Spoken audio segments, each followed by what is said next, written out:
If you're over 70, there are dozens of small choices you make every single day that most people never think twice about.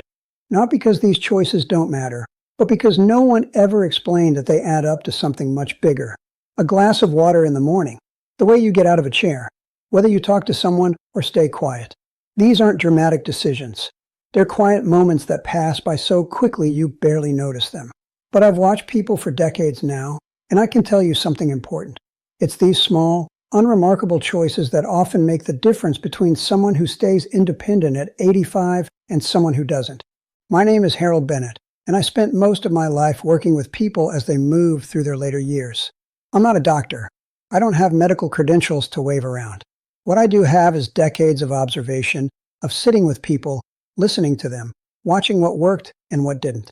And what I've learned is this. The people who live longest and stay sharpest aren't necessarily the ones who make big, sweeping changes. They're the ones who pay attention to the small things, the daily things, the things that seem too simple to matter.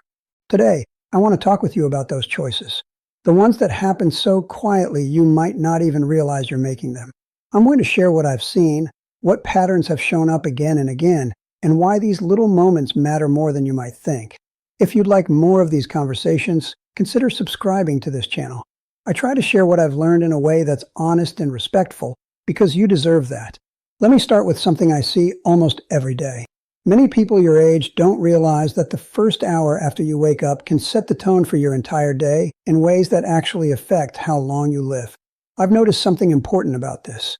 2 women I knew, both 74, both living alone, both perfectly capable.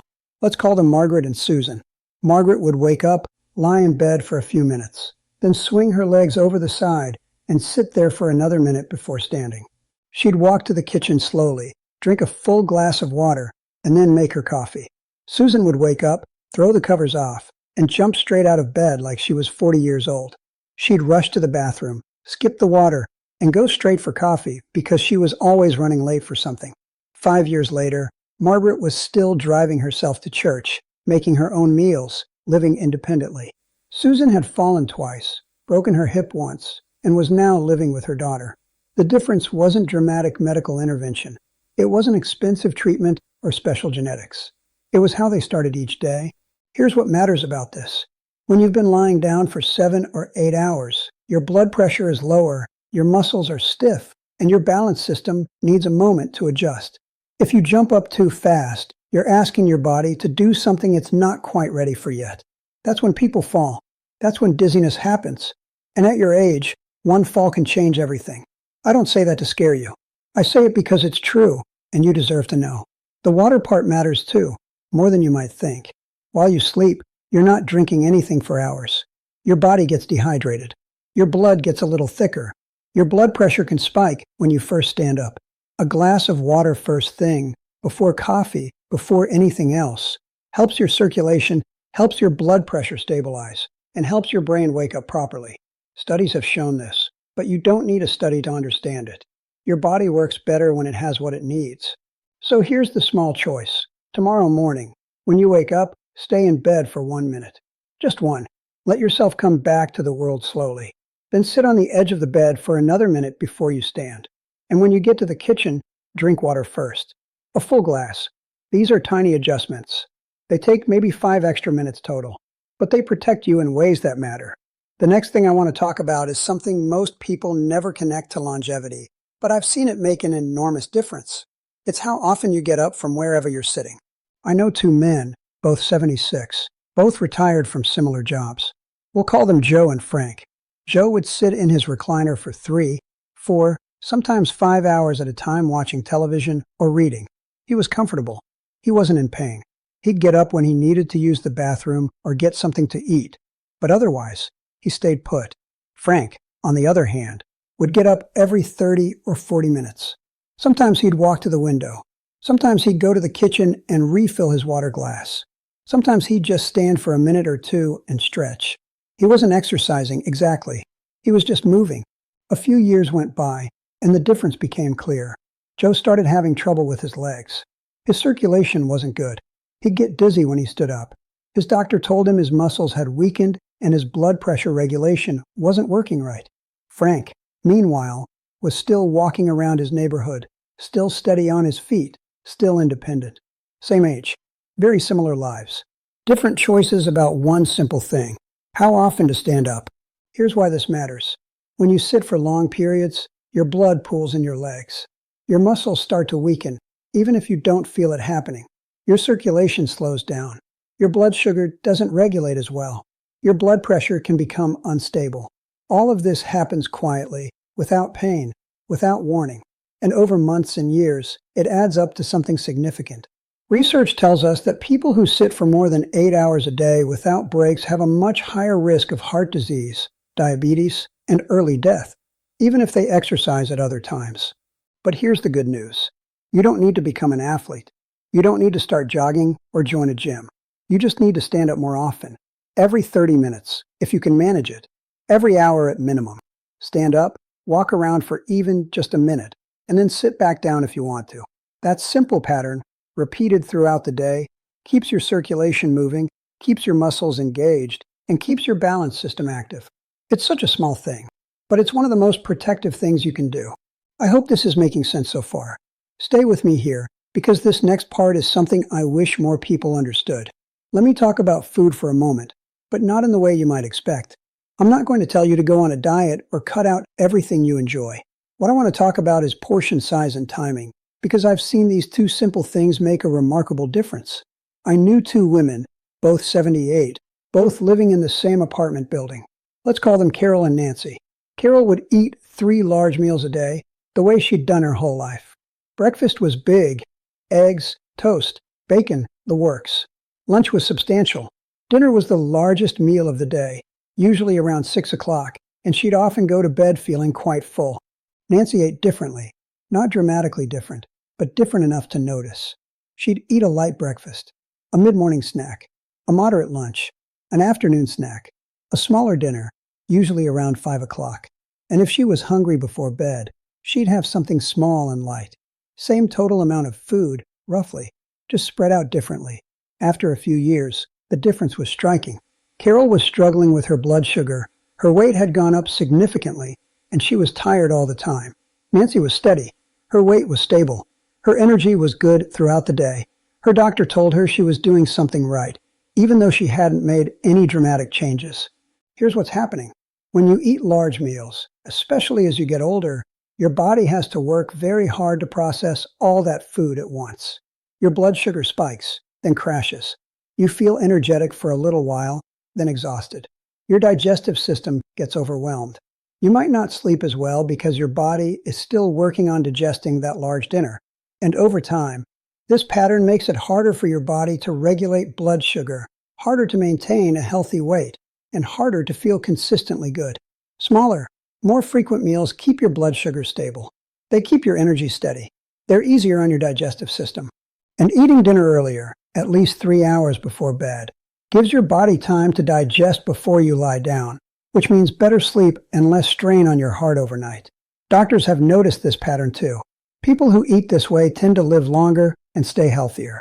The small choice here is simple. Try eating a little less at each meal and spread your food out more throughout the day. You're not giving anything up. You're just reorganizing when you eat it. And if you can move dinner a little earlier, even by 30 minutes, that helps too. Now let me talk about something that might surprise you. It's about how much you talk to other people. Not what you talk about, necessarily. Just the act of talking itself, of having conversations, of connecting with another human being. I've seen this pattern so many times it's impossible to ignore. 2 men, both 81, both widowed, both living alone. We'll call them Robert and Walter. Robert would go days without speaking to anyone beyond a quick hello to the cashier at the grocery store. He wasn't depressed, exactly. He just didn't see the point in casual conversation. He had his routines, his television shows, his books. He was content with quiet. Walter made it a point to talk to someone every single day. He'd call his daughter, even if just for 5 minutes. He'd chat with his neighbor while getting the mail. He'd go to coffee at the diner down the street where he knew the waitress by name. Same basic life situation as Robert. Different choice about connection. 5 years later, Robert's memory was failing. He was confused more often than not. He'd forgotten how to do simple tasks. His doctor said it was dementia, and there wasn't much to be done. Walter, meanwhile, was sharp as ever. He remembered names, dates, stories. He was still managing his own finances, still reading the newspaper and discussing current events. Same age, similar circumstances, different outcomes. Here's what I've learned about this. Your brain needs exercise just like your muscles do, and conversation is one of the best exercises there is.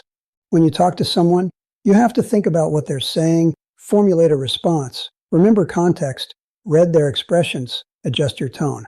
It's complex work, and it keeps your brain active in ways that television or reading alone simply don't. Research tells us that social isolation is one of the strongest predictors of cognitive decline, stronger than many medical conditions. People who stay connected, who talk regularly to others, keep their minds sharper longer. But it's not just about your brain. It's about your will to keep going. When you talk to people, you feel seen. You feel like you matter. You have a reason to get dressed, to stay aware, to keep participating in life. Without that, people tend to fade faster. I don't mean that as poetry. I mean it as observable fact. The small choice here is to talk to someone every single day. It doesn't have to be a long conversation. It doesn't have to be profound. A 5-minute phone call counts. A chat with the mail carrier counts. Going to a place where people know your name counts. Just don't let days go by in silence. Your brain needs that engagement, and so does the part of you that wants to keep living fully. Let me talk about sleep for a moment, because this is another area where small choices add up to something significant. I knew 2 women, both 79, both dealing with the kind of sleep disruption that's common at that age. We'll call them Eleanor and Barbara. Eleanor would go to bed whenever she felt like it, which varied from night to night. Sometimes 9 o'clock, sometimes midnight. She'd watch television in bed until she fell asleep. She'd keep her phone on the nightstand and check it if she woke up in the middle of the night. She'd nap during the day whenever she was tired, sometimes for 2 hours or more. Barbara had a different approach. She went to bed at the same time every night, 10 o'clock, no matter what. She didn't have a television in her bedroom. Her phone stayed in the kitchen. If she woke up in the middle of the night, she'd lie there quietly rather than turning on lights or looking at screens. And she limited her daytime naps to 20 minutes, never longer. A couple of years went by, and the difference was remarkable. Eleanor was exhausted all the time. Her memory was getting worse. She was irritable and couldn't seem to get a good night's sleep no matter what she did. Barbara, on the other hand, was sleeping reasonably well most nights. She felt rested. Her mood was stable. Her mind was clear. Here's what matters about this. Your body has a natural rhythm, a circadian rhythm, that regulates when you should sleep and when you should be awake. When you go to bed at the same time every night, you strengthen that rhythm. Your body learns when to prepare for sleep, when to release the hormones that make you drowsy, when to start the processes that restore and repair you overnight. When your schedule is erratic, that rhythm gets disrupted and sleep becomes harder and less restorative. The screens matter too. The blue light from televisions and phones tells your brain it's daytime, which suppresses the hormones you need to fall asleep and stay asleep. And long daytime naps, while they feel good in the moment, can make it harder to sleep well at night. Studies have shown that people who maintain consistent sleep schedules live longer and have better cognitive function. It's not complicated. It's just a pattern. The small choice here is consistency. Pick a bedtime and stick to it, even on weekends. Keep screens out of your bedroom if you can. If you wake up at night, resist the urge to turn on lights or check your phone. And if you nap during the day, keep it short, 20 to 30 minutes at most. These adjustments might feel inconvenient at first, but they work. Your body will thank you for the regularity. If this is helping you, let me know in the comments. I'd love to hear your thoughts on this. Now let me talk about something that seems almost too simple to matter, but I promise you it does. It's about drinking water throughout the day, not just in the morning. I've mentioned water before, but this is different. This is about maintaining hydration as you move through your day. 2 men, both 77, both reasonably healthy. We'll call them George and Thomas. George would drink coffee in the morning, maybe a glass of water with lunch, and that was about it. He didn't feel thirsty most of the time, so he didn't think about drinking. Thomas kept a water bottle with him wherever he was, on the table next to his chair, on the counter while he made meals, by the sink when he brushed his teeth. He'd take sips throughout the day, not because he was thirsty, but because it was there. After a while, the difference became clear. George was having problems with constipation. His skin was dry. He'd get headaches in the afternoon. He felt foggy and tired. His doctor ran tests and couldn't find anything specifically wrong, but George just didn't feel good. Thomas, meanwhile, felt fine. His digestion worked well. His skin looked healthy. His mind stayed clear throughout the day. Same age, similar activity levels, different hydration habits. Here's why this matters more than you might think. As you get older, your sense of thirst diminishes. You can be genuinely dehydrated without feeling thirsty at all. And dehydration affects everything: your circulation, your digestion, your cognitive function, your energy levels. Your blood becomes thicker when you're dehydrated, which makes your heart work harder. Your kidneys struggle to filter waste effectively. Your brain tissue actually shrinks slightly, which can cause confusion and memory problems. These aren't dramatic effects you'd notice in a single day, but over weeks and months, they add up. Doctors recommend that people your age drink about 6 to 8 glasses of water a day, but most people don't come anywhere close to that. Not because they're being careless, but because they simply forget. They don't feel thirsty, so they don't drink. The small choice here is to stop waiting for thirst. Make water visible and available throughout your day. Keep a glass or bottle where you can see it. Take a sip every time you pass it. You don't have to drink huge amounts at once. Just steady, regular sips. Your body will function better, your mind will stay clearer, and you'll feel more energetic. I want to talk about one more thing before we finish, and this might be the most important of all. It's about how you respond to small discomforts and changes in your body. I've watched 2 different approaches to this, and the outcomes are strikingly different. 2 women, both 75, both noticing similar things: a little stiffness in the morning, some difficulty opening jars, occasional balance wobbles.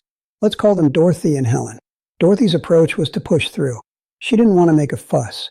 She didn't want to bother her doctor with small things. She figured these were just normal parts of aging, and she'd adapt.